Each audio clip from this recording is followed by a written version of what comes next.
this course for the last 3 years, and I didn't start from the ground up like Wes did. So and I think Charlotte did as well, I did a significant number of revisions to this course, though.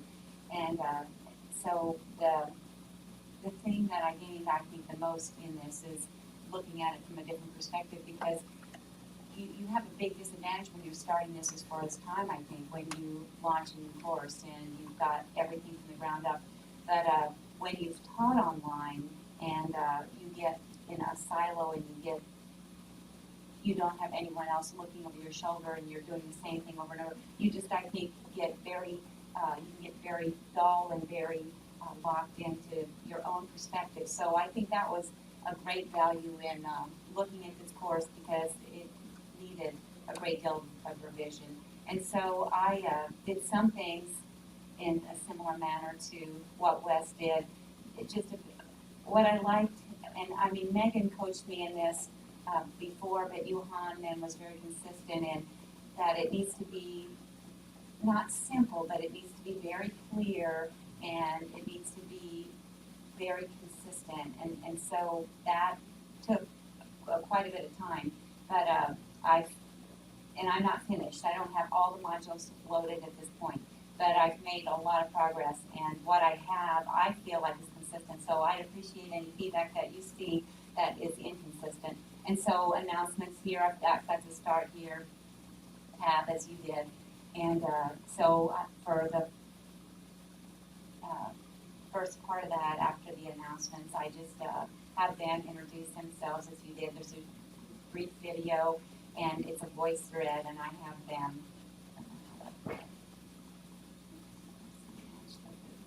started working on it last time I tried it. But anyway, I have a slide where I give them instructions on what I want them to say about themselves, and then I also have the overview of technology requirements under the Start Here button.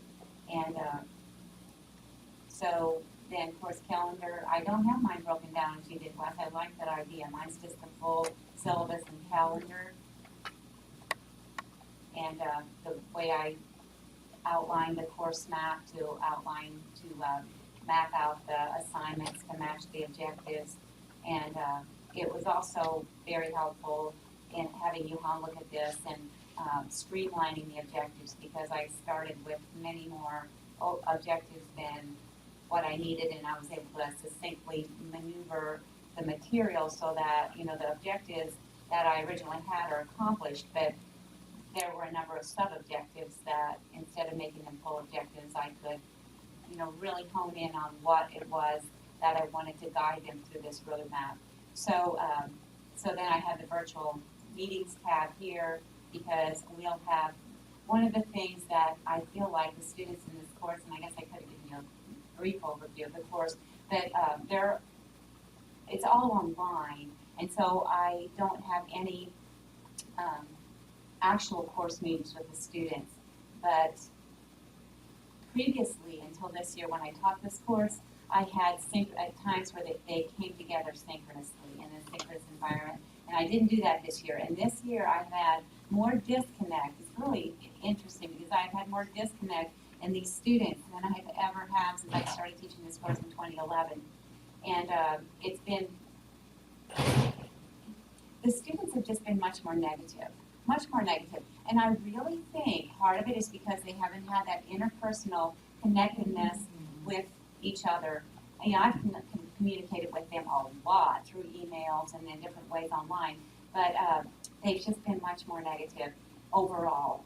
And so I'm definitely going to include the virtual meetings. I had always used Adobe Connect, and I wasn't able to incorporate that this year, and so I wasn't comfortable enough with Zoom at the start, setting it up spring semester, but I will definitely use that next year. And I have to be really careful about making sure that it's encrypted so that it's protected by HIPAA and FERPA, because it will inadvertently talk about patient cases, because this course is a psychiatric mental health nurse practitioner course. It's the second clinical course they have, and they get a lot of information in terms of didactic material of things that they need to integrate, but then the brunt of it is really taking that information and being able to integrate it and apply it in their clinical situation, because they have a minimum of 180 clinical hours that they need to do in this course. And so that's an essential piece of it. But we need to come together as a group and have these virtual meetings, because that was such a lack this year. Megan? I just have a question really quick before we jump to another session. Are attending these virtual meetings will be required or will be voluntary?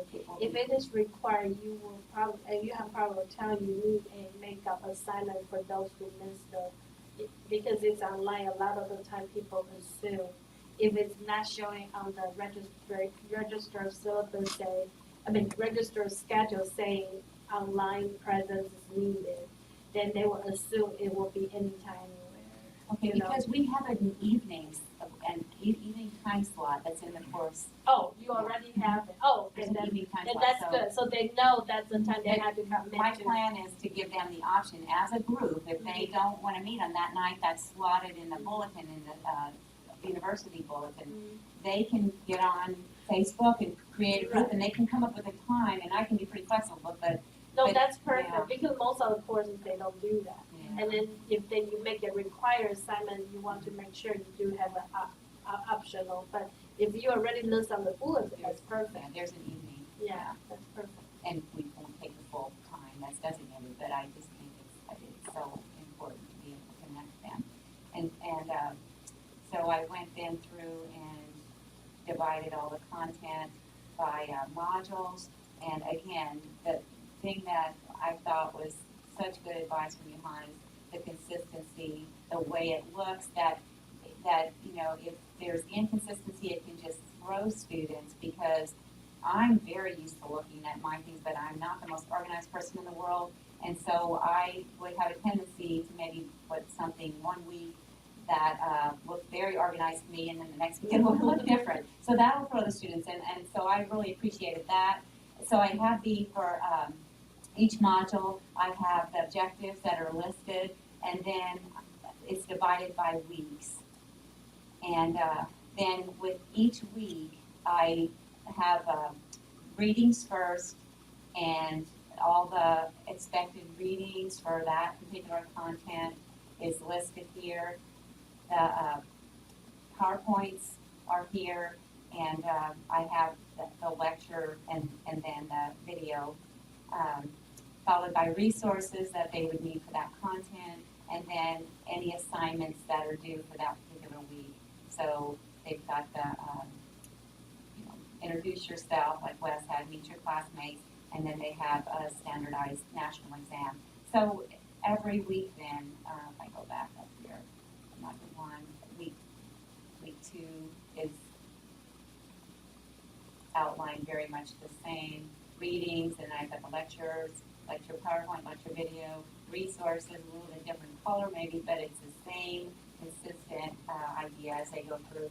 So this assignment is a discussion board, and I have it, again, you use the course link. I wasn't ever very good about using that before, and it's very helpful in only posting things once and yet linking them to the place in the course that they need to go. So this links right, they can open the discussion board rubric here again, but then also can link right into the discussion board and start their thread for that particular week. And then module 2, again, set up the very same way. I have the weeks outlined, and then weeks 3, 4, and 5 are outlined with again, the readings, the PowerPoints, the resources, and then the assignments that are due that week. And again, they're all linked. So the psychiatric review that's due, they can go right in and submit it. Now, I may not have done some of these links to the best place. Johan can probably help me with that, but it takes them directly to the place they need to go from the modules where they're working. And then module 3, is the next one. And what I like about this one is I've got, again, the objectives and then the different weeks that are included within module 3. And then I've got, this is midterm, so they will be submitting midterm evaluations. And I've got the formative evaluations, so they can go ahead and give me their comments at that point in the semester. So any disgruntled students, I would be able to hopefully maybe remediate something at this point in the course. This will go right in the Blackboard. And another way is to use the Blackboard survey, because that's all anonymous, and I really only used that in the last year, and it gives you a lot of good feedback. So doing some kind of survey at midterm is something I have definitely not always done, and I wish I had, because I think you can make changes midterm that will probably give you better set scores in the end. Not that it's all about that, but you do want to do the best for the students, and they see things in a much different way than you do, or than I do as I'm setting up the course. So this next button here gives a list. It breaks down all the theory assignments and clinical assignments, and so then within these buttons,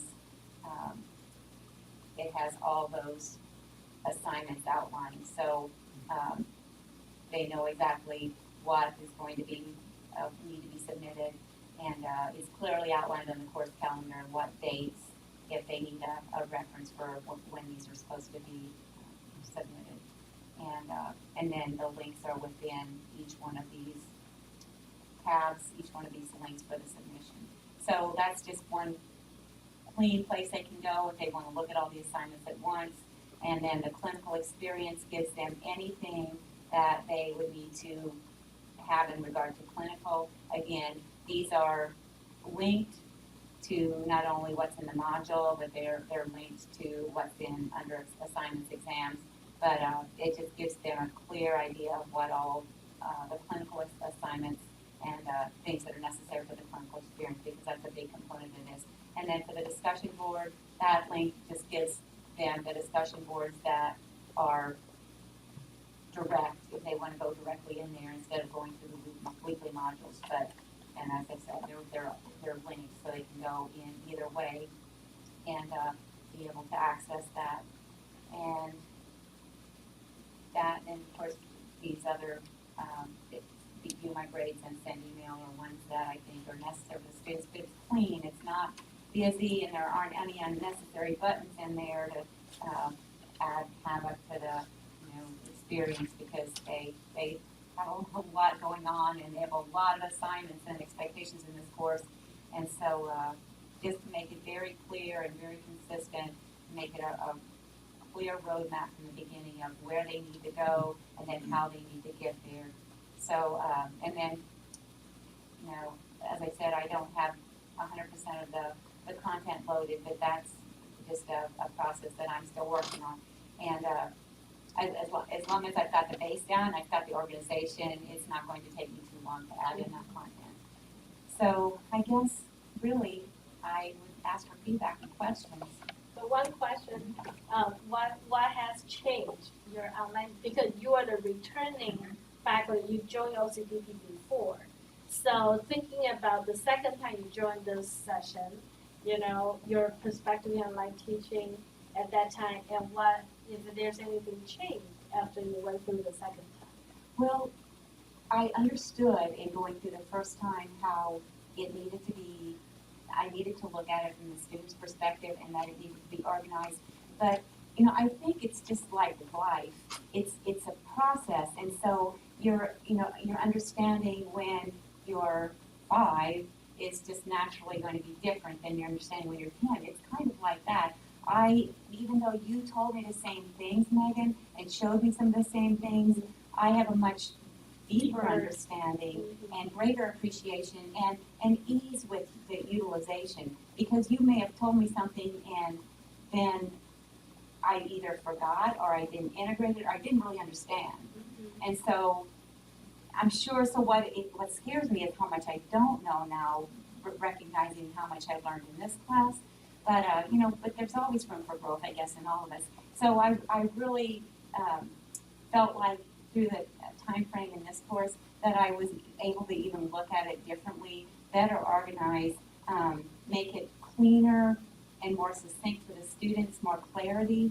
And then the other thing that Johan really helped me see differently was I always feel like I feel like I waste a lot of time feeling like I need to be perfect, like anything I I need to reach the epitome. It needs to be perfect, and I'm not happy with it unless it is. And just her talking about it, it doesn't have to be perfect, but there are so many resources and ways to communicate with the students. And I just think that I'm too black and white and maybe too cut and dry. I want to give them all the information, and then it's perfect to me. If I give them all the information I can possibly give them. But it's not really about that, and that's what Johan really helped me see was it's more about taking all this information, because I should be the expert, and integrating it and trying to put it in a more succinct fashion. So I don't have to give them everything in DSM-5, but what I do need to do is use a lot of the experience I've had to integrate it and encapsulate it so that they can understand it at a level where they are right now. And and that's one thing I haven't done very well in online teaching, and I'm getting better. I'm not there where I need to be, but and I haven't even, done all the work that I need to get to that point, but I understand what I need to do to get there. So I think that's the main thing. It's really exciting. I think this class is going to be a whole lot better next time it's taught. And I'm really excited to see how the students are going to respond to it. If I can weigh on what your comment was, it's almost like, do you want to give them a fish, or you want to help them how to find the fish themselves? Just use the DSM as an example. How can we provide them a scenario or some sort of a case study for them to figure that out? So once they actually experience that searching process on their own, they feel more, therefore, they feel more aligned with finding that, because when we give them that fish, they feel the fish is always there, so they don't feel they have to learn how to figure it out. So I was really grateful to hear that you had a different perspective in the second time around. It's almost like, how can we ask the discussion board question that really made them feel this excitement, they feel they want to figure it out and answer and really interact. So that's really nice. Yeah, very helpful. Yeah, very, very helpful. Jeremy, could I see the syllabus calendar real quick? Sure. I just want to see what your calendar looks like. I don't know that Yeah, he wants to see that. There it is on the bottom. Yeah. Yeah, it's very bottom. Very good. Oh, okay, good. Yeah. So, That's one thing I do this for my classroom instruction, is I put a calendar in on every one of my courses that I teach. I go by, probably like most instructors do, I look at my course evaluations, and some of the comments you have to just kind of pitch in the garbage can, but some of them are very constructively, they're very constructive criticism, and you have to step back and not get your feelings hurt. I learned that really early on, and look at it like, is there something to this? And so once the wound starts to heal, and you start thinking, okay, well, they got something here. So I try to do that. This is one of the things that was brought up early, is we want to see what's, these guys are busy, they have a lot going on, they have a lot of classes they're taking. They want to know exactly what's going to be happening on week 3, week 4, so they can start looking ahead. So that's something that I always did, make a very thorough calendar. Just I'm very appreciative of that. just a minor change. I want to change the title called Course Mapping Worksheet to change it to Course Event Calendar. Yeah. We may use the same table. I did use the same table. Yeah, there's some little bugs I'm sure I still have to work out. Yeah. But It's still like a working process for Yeah. us. Like we just use this to guide our development. Of course. yeah, thank you. Very good, very good. But, I think another thing that I really grew forward in the context of this course is, I think probably there are so many people on this campus who don't appreciate it, and there's a naivete about what resources are available to us, because I learned a lot with the first one, but in the second one, my eyes were open to even more available resources that we have. And, we maybe have a responsibility as faculty to share that more. I'm not sure what those avenues might be, but there's just a rich amount of resource. And just one little resource is Vicki Byerly. I was late for one of the sessions, and because I had all kinds of problems with the exam, and she took that exam and converted it in no time, which would have taken me hours, and it has taken me hours and hours and hours in the past, because I didn't really understand that that resource was available. So I think that's just kind of a thing to keep in mind. How many faculty in our college could do things smarter if they just understood what the resources were that were available? Yeah, our challenge right now is really trying to promote these services. I think LCDB definitely is a good channel. Yes. Oh, absolutely. Definitely. So I think we need to think more critically about outside of this cohort. There's a lot of other factors sort of just doing everything in their own office, right? And then maybe frustrating or stressed and overwhelmed about this whole process versus they can just,